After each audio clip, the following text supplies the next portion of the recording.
Hello, everyone. Welcome back to the channel. We were going to discuss and preview the NFL wildcard games, Super Bowl wildcard weekend. The first game, obviously, Saturday is the Raiders and Bengals. Um, this game, obviously, is a rematch.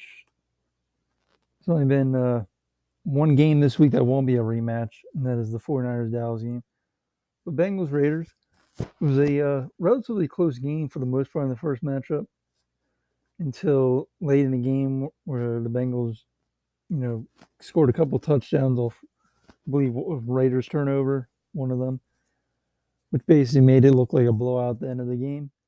But honestly, it was a close game.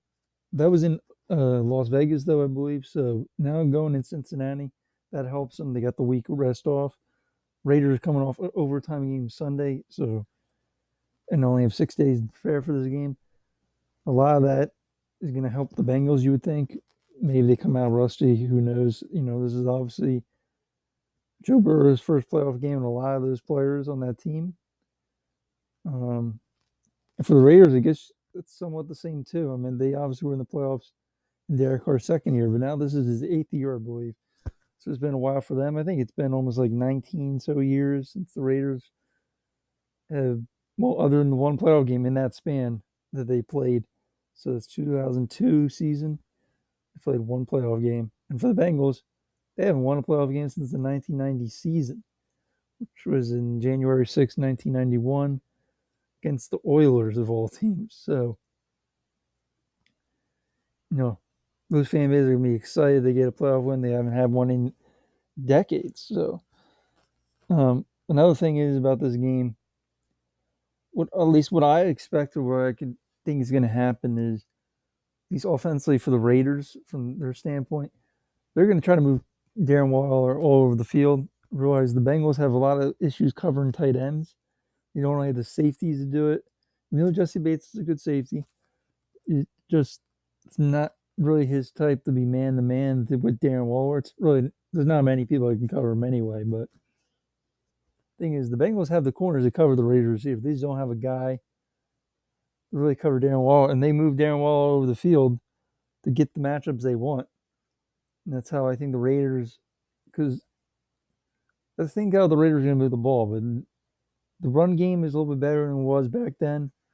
Maybe they can run it, but I think the Bengals are going to be able to shut that down. And from the other side of the ball, the Bengals are a big play offense, and the Raiders are one of the best teams of not giving up those big plays. They're really good at playing their cover three and changing their rules and principles depending on the team they play. Also adjusting in the game. They occasionally will play man to man, but they also they make all their defenses look the same. They try to disguise it well. They have arguably the best defense coordinator playing cover three in Gus Bradley. So it gave the Bengals some problems early on. And they really don't have the offensive line to pass protect against the Raiders. So with the coverage that they're doing, Bengals gonna have to find different ways to move it down the field. Maybe they have to run the ball. Maybe they have to do a lot of short passes. They just had a lot of trouble doing it in the first matchup because they're all about throwing downfield, getting Jamar Chase, T. Higgins, all of them the ball. Todd, and Tyler Boyd. But that's what the Raiders, they played very well the first game against them and knew exactly what was coming. So they're going to have to do more plays and figure out ways to beat that coverage. I think the Bengals are going to win. They're just the more talented team. You got the rest. They're home. I think this might be the Bengals' first playoff win in about 31 years. Moving on to the next game. Patriots, Bills, another rematch. We've seen this twice. This might be, I think, the third time in like 6 weeks.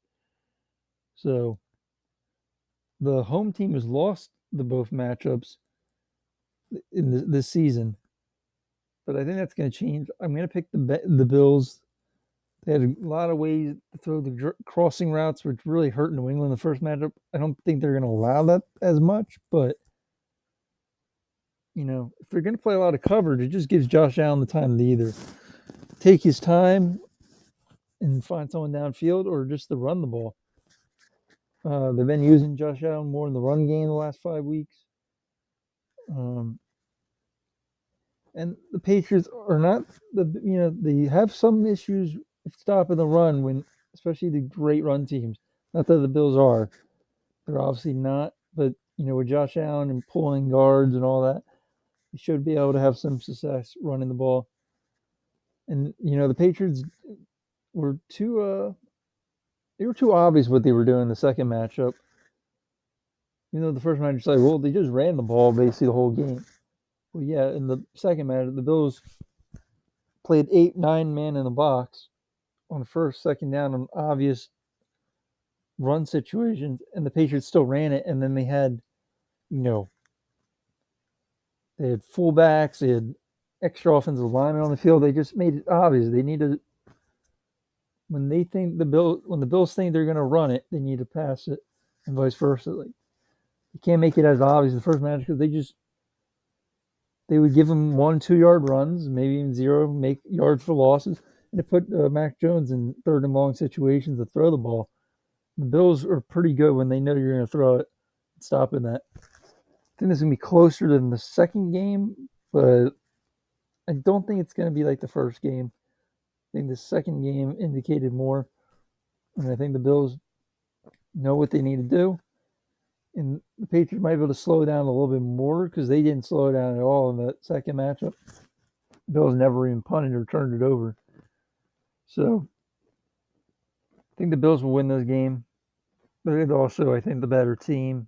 I don't know if you could say the more experienced team, obviously, because Patriots have been in the playoffs for so much the past 2 decades. But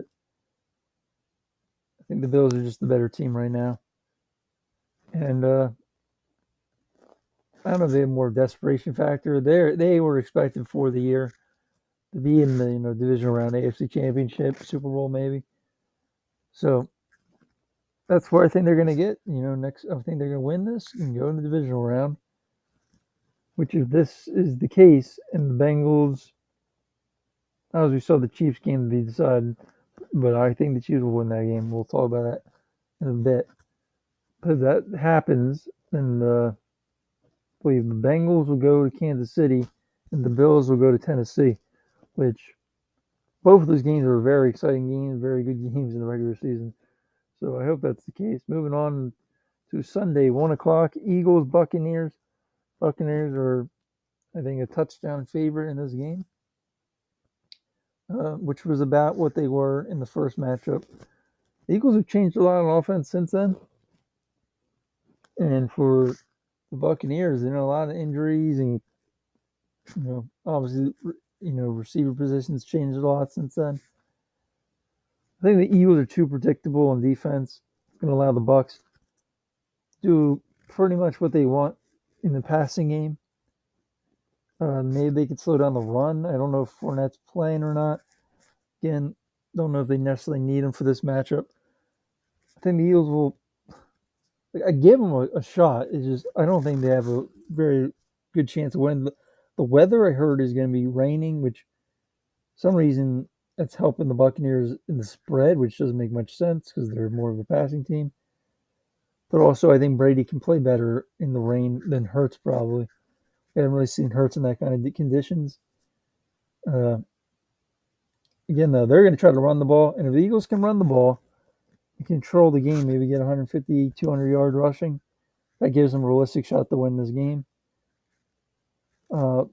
This is their chance. If they're going to get the Bucs anytime during the season, it's probably now. They might get Levante David back, but still have some injuries.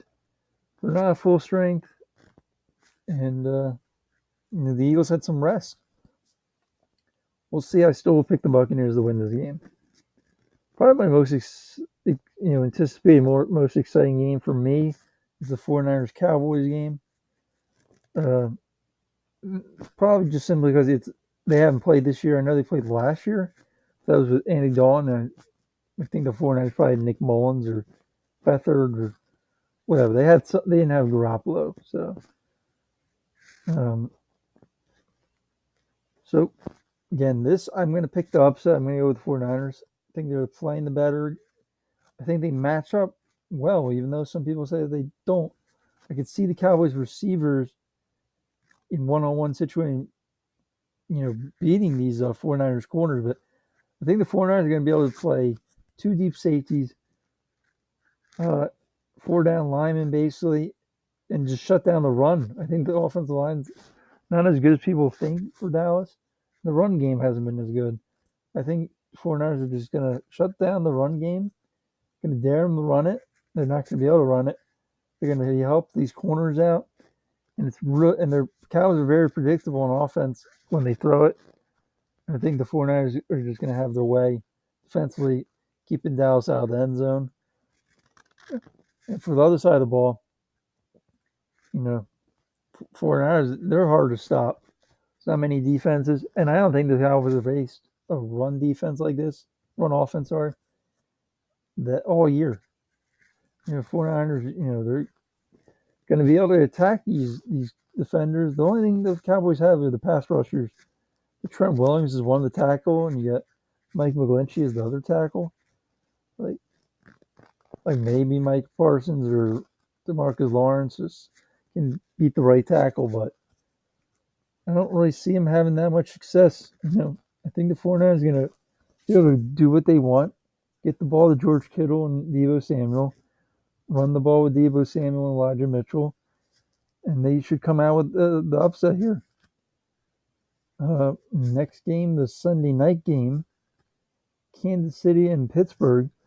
Chiefs are a couple, almost 2 touchdown favorites. I'm going to pick the Chiefs to win this, and I probably would pick them against spread. Even if, let's say, Patrick Mahomes didn't play, which there's no reason why he wouldn't, other than if he somehow gets COVID. I still don't see, even with the Chad Henne, I could see the Chiefs winning the game. So that's just my feelings on it. I don't think Pittsburgh matches well with this team. Kansas City is not going to allow the short passes from Pittsburgh, and I don't think they're going to be able to run the ball against this defense of the Chiefs. So that's going to make it where Pittsburgh's going to have to do a lot of, deep passes down the field to Claypool and Deontay Harris. Sorry, Deontay Johnson, and that's not really Pittsburgh's game. Could they do it a couple of times? Sure. But again, I don't see him having a lot of success doing that. For Kansas City, they might. I expect them to run the ball more than they did in the first matchup. They have their way running the ball, and a lot of teams have it the last couple of months. So Kansas City did what they wanted to in the first matchup, pretty much, and I don't see that really changing. Maybe the only chance really they have is if they can get some pressure or sacks or forced fumbles or interceptions on the Chiefs, and to do a bunch of that in this game, you don't have a lot. Probably gonna not a lot of favorable matchups. I don't really see it happening. So again, picking Kansas City. Final game Monday night. Probably maybe there's been a Monday playoff game. This I believe is the first. Maybe it would happen like in the early years of the NFL. I'm not sure exactly, but again, you got Monday Night Football. You get the Rams and Cardinals. We had this matchup twice this year, and just like the Bills Patriots, the division rival. Really hard pick. This is like the tightest, closest game where I'm like, I'm not sure who I want to pick, but I would lean toward the Rams. I think maybe there's more expectation before the year, and I thought they were going to be better than probably what they have been, but they have shown when they're, full strength and playing their best football, they're really tough to stop. I guess Cardinals are too, but they're not at full strength. They're going to get healthier. I think Watt might play. I don't. Hopkins won't be playing, so I might trust Kyler Murray a little bit more than Stafford at this point of the season. That's what's happened recently for the Rams, but I think the Cardinals offensive line had a little bit of issue with Aaron Donald, and Von Miller's not come on, recently. So, Leonard Floyd they got as well. It's going to be tough for the Cardinals to block that. I will say in the two matchups, Cardinals really just stopped themselves. But, the Rams had their fair success, offensively. So again, I could be wrong in this game, just like the other games, but this one I have no problem. You pick the Cardinals. I can see how both these teams, how both teams can win this game. Um, so that is the Super Wildcard Weekend matchups. We're gonna just go right before the end of the video. We're gonna discuss some of the news. Ravens ties Bowser has surgery. Trump Williams intends to play. He did not play last week. So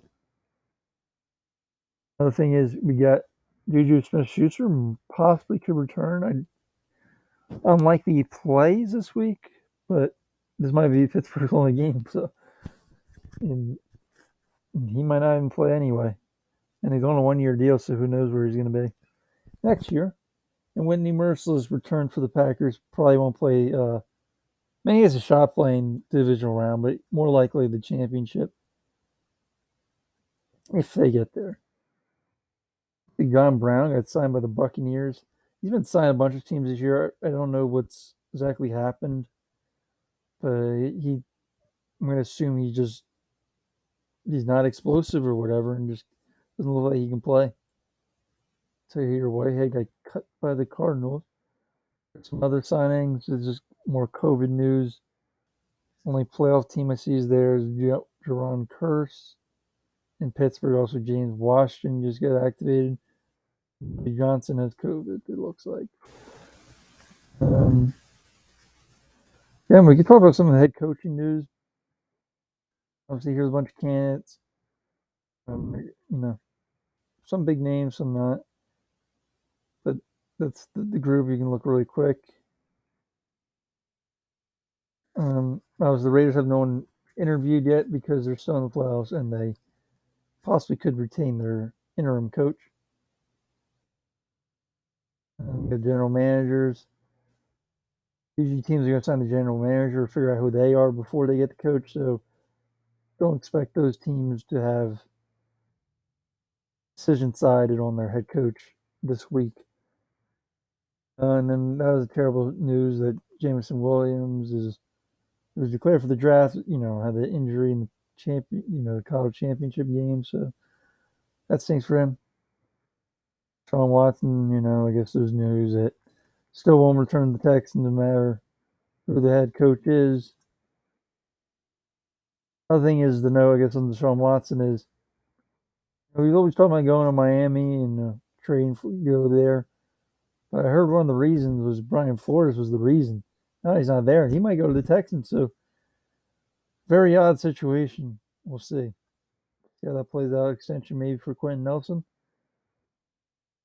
Or a lot of GM and coach news. Again, one and done for David Coley. He did get fired in my last video. So I think that's only 2 coaches that got fired since the Tuesday. Again, more guys declaring for the draft. Another rework contract for Graham Glasgow. And again, Hopkins will not play this week. I believe that's all the news I need to go over. Thanks for watching, and hopefully you enjoyed the video. We'll come back next week with a review of the playoff games, and then eventually later in the week, a recap or preview, of the divisional round. Stay tuned, and thanks for watching.